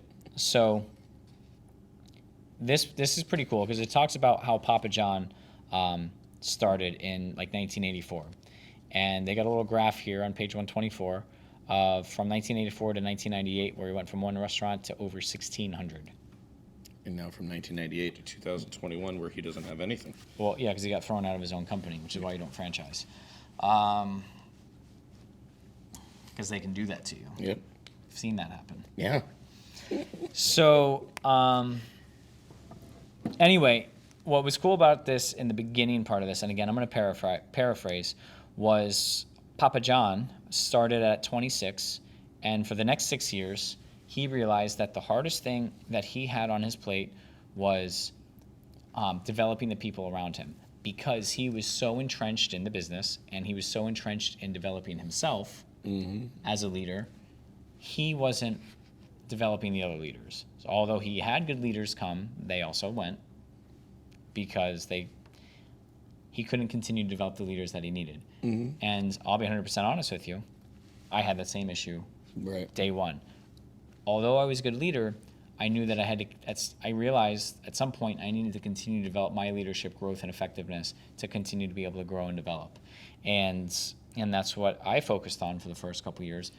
And I realized leadership math is I need to lead leaders, not necessarily lead followers. Right. Does that make sense? Right.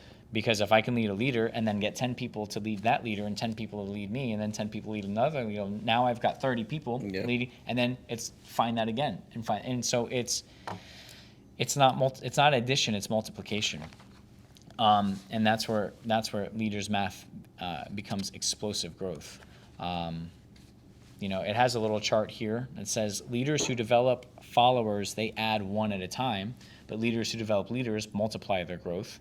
And that's kind of just like what I was just talking about, right? So I can't stress that enough. And that's why when you're leading people, there's two things that you really need to focus on. Number one is the technical proficiency, so they have the skills to do the job. Right. The second aspect of it, and it's almost like a mirror, is you need to just help them develop their leadership ability, which is your 21 irrefutable laws of leadership, leading themselves, and any other material that we're going to cover in this podcast. So that's it. That's the end of the chapter. That's all I got on that. Lead leaders. Yeah. Right? Lead leaders. It makes sense. But in order to do that, it's physics. It is physics. Actually. It's physics, Chap. Yeah, it's physics. Listen, I didn't invent it. Yep. But it's crucial. And then the last one here. The last one. The last chapter. Oh my God! Can I bang on the table? Is that gonna mess up the microphones? Did you ever think we were gonna get to the This last was chapter? supposed to be 3 podcasts. I know. I gotta find. You know what it is? Just I talk too much, I think, is the problem. That is it. I keep rambling on and on. The massive amounts of boom and deeds Yes, have I keep elongated saying our it. podcast. It has, and I apologize. All right, since this is the last one, I'm gonna read this page here, and then and we're gonna go through it. All right, and this talks about everyone's heard of Coca-Cola.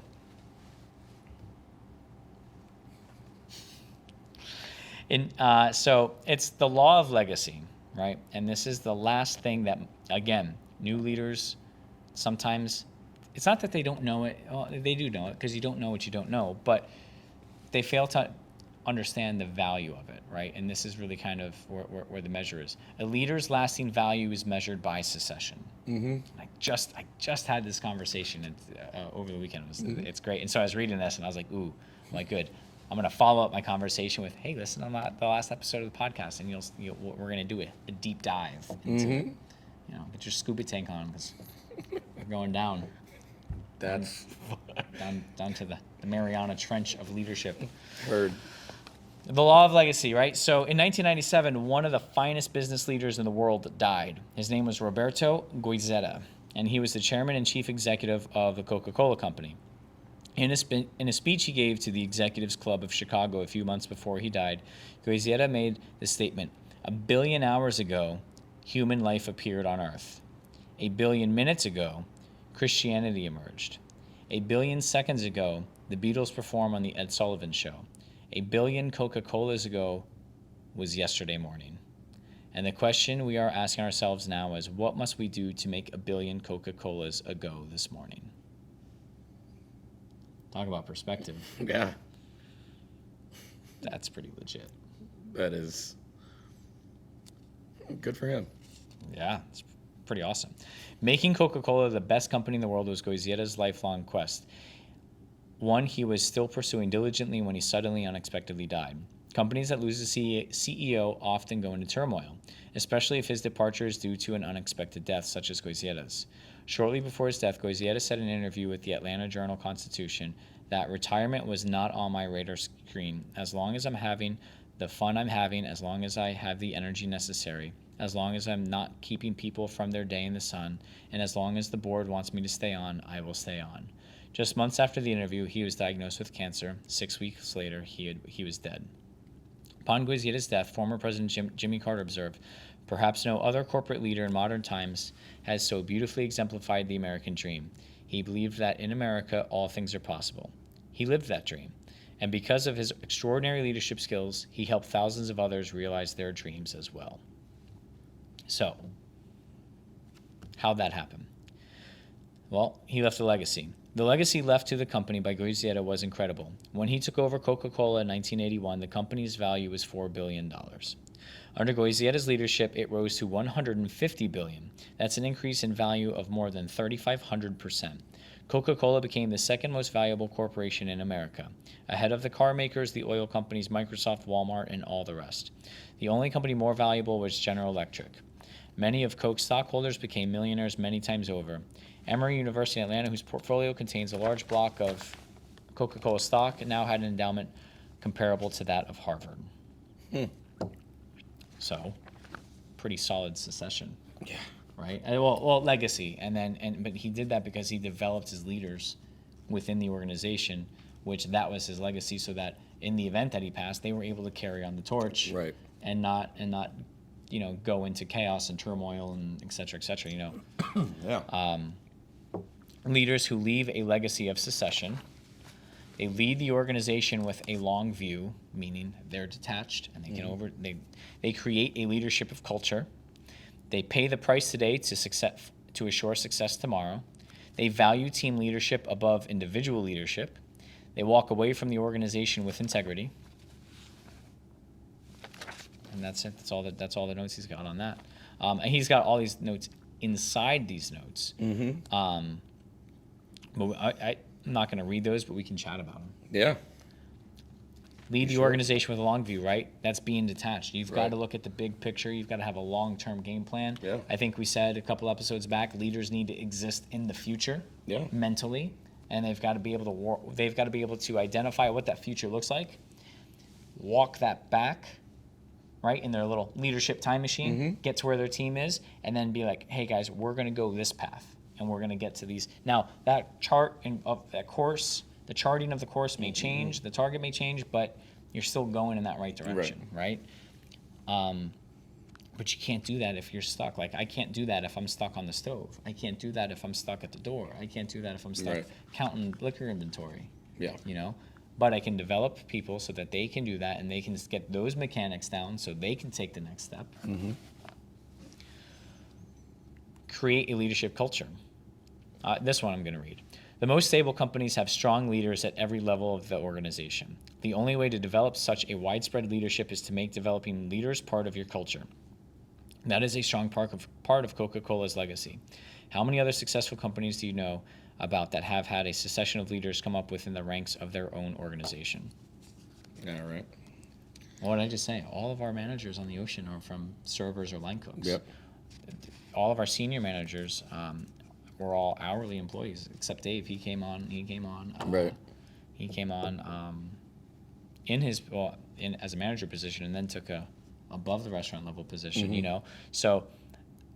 But that's what we talk about, and that's what I tell my team. You know, I tell my team all the time. You know, it's not about what you can do; it's about how you can be a better leader. So, Right. you know, if you're listening to this, pick up this podcast, pick up another podcast. The reason why we do this podcast is so I don't have to type out blogs and you can actually read it in your car versus stop and have more stuff for me to read. I'll be 100% honest. Oh. You know, you can listen to it in the car, you can listen to it at home. I love when my team tells me, I fell asleep listening to you last night. I'm like, ooh, that's cute. It's intimate.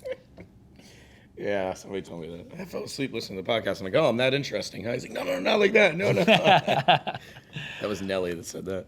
That's good. Yeah. Shout out to Nelly. He's doing good. He's a goofball, but he's doing good. Love him. Yeah, absolutely. Love him. Pay the price today to assure success tomorrow, right? Well, that's the law of sacrifice. There is no success without sacrifice. Each organization is unique, and that dictates what the price will be. But any leader who wants to help his organization must be willing to pay that price to ensure lasting success. So yeah, sometimes you got to work hard. You got to come up early. You got to stay late. But when you do that, and you're in an organization that has a leadership culture, that has a long view that's helping you reach your goals and as well as their goals for your development, No. you're going to have success. You just got to be able to put the price of hard work in it today. Value team leadership above individual leadership. No matter how good he is, no leader can do it all alone. Just as in a sports, a coach needs a team of good players to win, an organization needs a team of good leaders to succeed. The larger the organization, the stronger the leader, and deeper the team of leaders needs to be. Now, we chatted about this in episode 1. Who's a leader? What makes a leader? Their ability to own it, their ability to step up and lead, right? Their ability to do their jobs with integrity and set the example. So do you need a title? Absolutely not. Nope. We can have 25 servers on the floor on a Saturday night, and if they're all being leaders of themselves and they're leading themselves, because who's the hardest person to lead? Yourself. Yourself. If they're doing that at a high level, guess what? You're going to have success, and that's team leadership. That's it. Now the managers on the floor are there to help engage the guest, take a step back and have a long view of that shift that night. Be like, okay, what's coming next? What's coming in the next hour? Yeah. How do we get prepared? Is everything on track? And who needs support? Because maybe this guy just got double sat with 2 8 tops. Maybe the kitchen just had whatever, a mishap, and we got to get back on track. That's how you do it. Walk away from the organization with integrity, right? In the case of Coca-Cola, the leader didn't get the opportunity to walk away because he died an untimely death. But if he had lived, I believe Guzzietta would have done just that. When it's a leader's time to leave the organization, he has got to be willing to walk away and let his successors do their own thing. Meddling only hurts him and the organization. I'm gonna follow up with that with, what if you don't die? What if you get promoted? Is there a retirement plan for Kyle J? No. Not anytime soon. I've got some gas in my tank. There is, but I don't know what it is. Let's keep opening restaurants and see what happens. Let's keep serving smiles one plate at a time. No, I don't know. I'm with it. You know what? I am incredibly humbled and thankful to be doing what we do. We've got 3 restaurants operating at the highest level I've ever seen. A year ago, everything was shut down. Yeah. So I'm incredibly thankful. We've got an amazing team. We've got the Promenade. We just did an event here on Saturday. Yeah, I see the throne. Yeah, there is a throne here. Oh, we almost brought it to the podcast. If there's 2, I would have done it. That would have been so awesome. If there was 2, I definitely would have done it. We've got the Oyster Bar coming online, which looks phenomenal right now. We're shooting for the last week of May to actually open, assuming the state of Florida can process our paperwork and licenses. Mm-hmm. You know, so I'm incredibly I totally thrilled. put you on the spot. No, asking you it's that. good. It's good because I never, you know, it's just one of those things like you never think that you can, you know, accomplish what you want to accomplish and then accomplish it a handful more times, right? Yeah. You know, I always wanted to have my own restaurant and build and grow and build a company of restaurants, and we're doing that. So like, you know, it's very surreal. It's every day to get to wake up and do what you love. Yeah. You know what I mean? And Absolutely. do it with people that you enjoy working with. Mm-hmm. And so my main goal is to just replicate that as many times as possible for those that want to do it. Right. You know, and so I would like to do that as long as I can. And being the fact I'm only 35, I've got some gas in my tank, and we've got some, you know, we've got some opportunities. So, yeah, I haven't thought of retirement yet. And even if I did retire, I don't know what I would do. Just open more restaurants. Probably. I would like to. You know what? You know what I would really like to do. Maybe Andres can help me with this. We need to make some better like actual like food shows, because Food Network has totally, like, with the exception of like maybe one or two shows, like the food shows on TV today have totally bastardized our careers, our industry. Like, if you watch that show, Nailed It, that is the most abysmal, like horrible, like example of what cooking or anything in regarding baking is. It is the worst. And it makes a mockery of it, and it's kind of insulting, to be honest with you, because this career is absolutely amazing. You can travel anywhere, you can meet some amazing people, you can do so many things, you can get paid well. You know, there's people paying for their college and their cars and all that stuff, and they're like 19 working at our restaurants. You know, all this minimum wage talk, it's like you can earn more than minimum wage in this while you're going to school and do these things. You don't have to settle for minimum. Right. You don't have to settle for less. And, you know, they totally, I think they totally turned what's what I'm looking for? The population away from thinking that this is a great career. Right. Because they made a mockery of it with, you know, Gordon Ramsay screaming and yelling at people and throwing chickens. Like, it's like... What are you? I mean, yeah, exactly. I mean, yeah, that's fun and it's exciting. People are like, oh, I like Yeah. Master Chef. It's like, yeah, they're superficial and pretentious. Like, show what real hospitality is. Show what taking care of people is. Show some of the challenges that Right. that restaurants have. You know, I mean, the one show that kind of got close to it, but it's all scripted and bullshit. It's stupid. So there was one show is with, I don't know, Rocco was a celebrity chef for like 3 years, and then I don't know what he did, but whatever. Like, you know what was a cool show? Emerald Live. Yeah. That was like, that inspired me. I learned a lot. It was cool. He actually cooked food. He was like taking care of people. He was teaching people food. He did a lot in the community. He had a really cool jazz band. Like, that was awesome. Like, Yeah. what they do now, it's pathetic. So, Andres, we're going to make cooking shows. This is bullshit. I'm over it. Gotta go. Chief of movies? Why not? But going back to this, before you put me on the spot and I went on my rant, you know, what if you don't die? What if you get a promotion or you want the promotion, right? What if you're like, hey, there's a new restaurant or this other restaurant, someone is not there anymore in that position, whether they got terminated, they took another job elsewhere. You know, you can only succeed if your team succeeds. Right. So in order, and we've said this before, if you want your promotion, if you want your upward movement, you need to train your replacement. So many people end up sabotaging themselves because, one, and they do it unintentionally, and they do it coming from a good space. But remember, the right action at the wrong time is gonna be a mistake, right? So, but it's good. We can learn from that and correct those. But what I'm saying is because they care too much and they're gonna over control, which means if they leave, no one's there now Right. in that position, or they might only, the people who are there are only halfway skilled to do what that lesson needs to be. So when they leave to go wherever, whether they go up or lateral, now that organization is going to struggle. Right. Okay. Two, the other reason why they do it, like I said, it's because they care too much. But the other reason why they do it is because they don't realize the value of that. Right. So if they want to take that next step, they have to make sure that they can replicate those technical proficiencies through people. Everyone's going to have a little bit of a different concept on it. Right.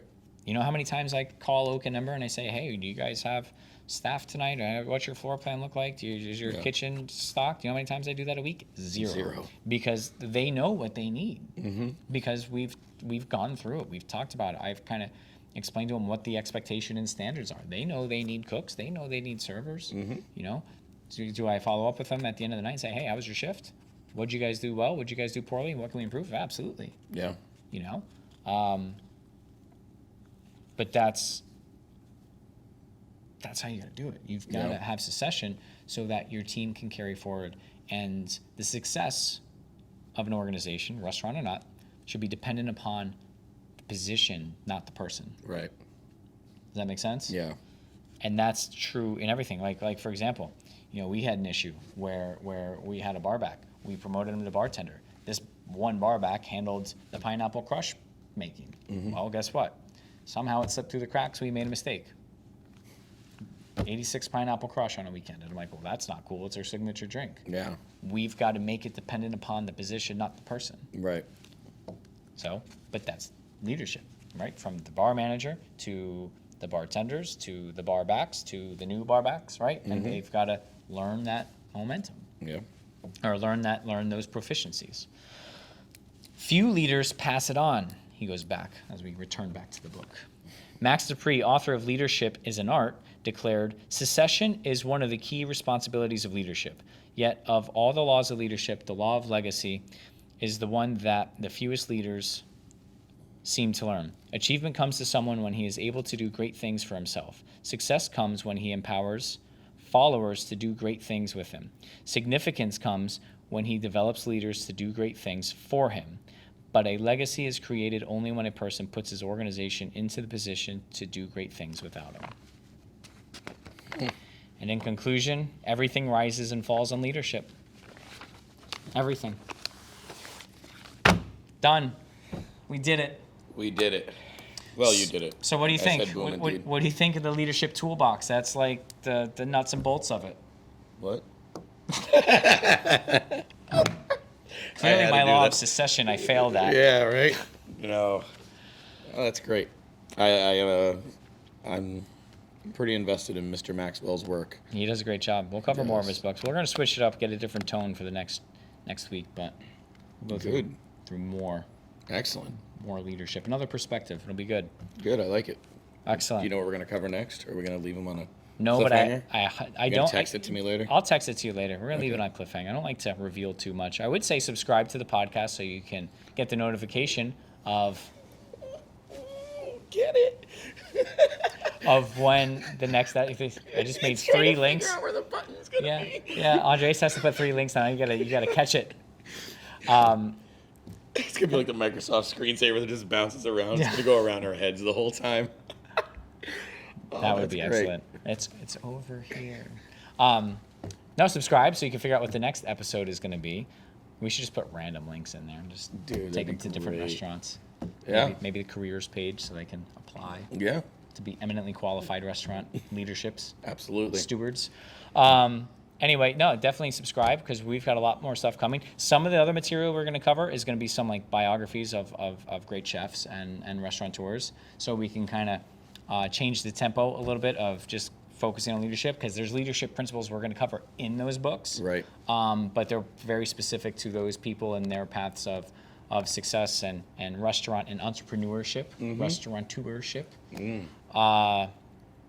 So that's cool because there's a lot of things that relate. And when I read these books, and I have read them, I'm like, oh, wow, I can relate to specifically that, or I can understand that, or, oh, maybe those are some challenges I may face moving forward. So, no, it's good. It's really good. So, other than that, that's all I got, man. Awesome. We got a busy day the rest of the day. I like this Monday morning stuff. So. Yeah.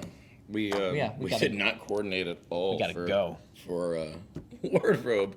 You've been Decentralized command. I have stuff You've to been do in today. t-shirts. You know, I was like, I can skate. I gotta do some heavy lifting today. It's all right. You're still representing the brand. It's Yeah, good. absolutely. Yeah, this would be our Flavor Through Fire shirt for Oak and Ember. Our Because we culinary create special forces. flavor through fire. Yes. Lots of fire. And these Fire from these oak. shirts are available at this link above my head. You've heard me say it, or right here. Did you get the wine keys on the shopping page yet? Not yet. Did Lindsay tell you about that? No, shh, it's a secret. Oh, we'll put them on there. Okay. go, Well, right? now we got wine keys Got- as well. Get brand logoed wine keys. You know what we Yes. should also do? We should make a 4-pack of pens, one from each restaurant, so they can all have pens they can purchase. That'd be a good idea. What do you think? Send us your thoughts here. I don't know what this link's gonna be, but send them here. Why Actually, don't you just point downstairs and see? was it? What's your email? Send them to Doug's email. Andres, can you put Doug's email here? Yeah. Send them to Doug's Thank you. email It's right there. of things you would like to see. Promotional items. I actually, Yeah. I Or had- just things you want to see. I had Doug do. meetings last week with a bunch of guys that own a small company out of Stewart, Excellent. and I have another meeting with them this week. They're going to bring me some mock-ups. Can't wait. Yeah, for sure. So that's I'll be the chief of pens, Chief of Pens. chief of chairs. I'm the chairman. Chairman. But like Maybe Hal one day said, you'll end up in a book as the chairman. oh yeah, I'm sure I'm going to end up in a book somewhere. More chairs coming, Of course there are. I think, next week. Yeah, yeah, Lots of chairs. Chairs for oak, chairs for oyster, lots of chairs. yeah. I'll send you my chiropractor bill. Key Chiropractic, thank you. Yep, so that's it. You guys can feel free to subscribe. It costs $0 to share this. I'm not sure if you guys knew that. Don't know what that was. So thank you. We'll see you guys next week Yeah, on next another week. episode of Humble Hospitality. Thank you very much, everyone. It's a pleasure. Boom.